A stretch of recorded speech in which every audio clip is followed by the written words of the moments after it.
célébration du Nouvel An. Sur cette vidéo amateur, les corps au sol de nombreuses victimes. Un pick-up vient de foncer dans la foule à grande vitesse dans cette ruelle cette nuit.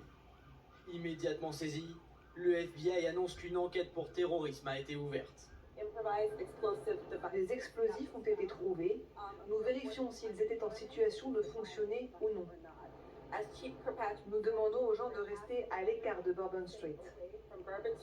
Le conducteur, qui avait réussi à contourner les barricades de protection, a également ouvert le feu sur la police en sortant de son véhicule, blessant par balle 2 agents. La nuit dernière, nous avions plus de 300 personnels de sécurité déployés. Il a contourné nos barricades. Il était totalement décidé à créer un carnage et le dommage qu'il a suscité.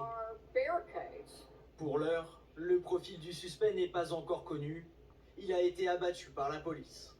En plus des célébrations du 1er janvier, la Nouvelle-Orléans accueillait de nombreux fans de football américain pour le traditionnel Sugar Bowl universitaire aujourd'hui.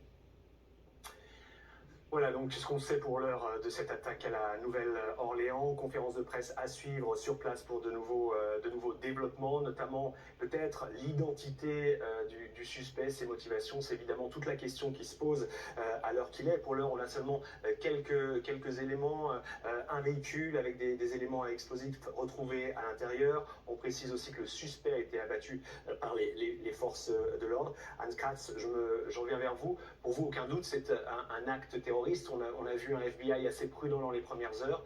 Là, ça semble clairement une évidence. Moi, je ne dirais pas que pour moi, il n'y a aucun doute. Je ne me prononcerai pas avant même que le FBI se prononce avec certitude. Ça serait un peu exagéré. Je ne suis pas Donald Trump, qui, en fait, dans son verdict, n'a rien dit. Il a dit ça a été fait par quelqu'un qui provient de l'immigration illégale. Ça ne veut strictement rien dire.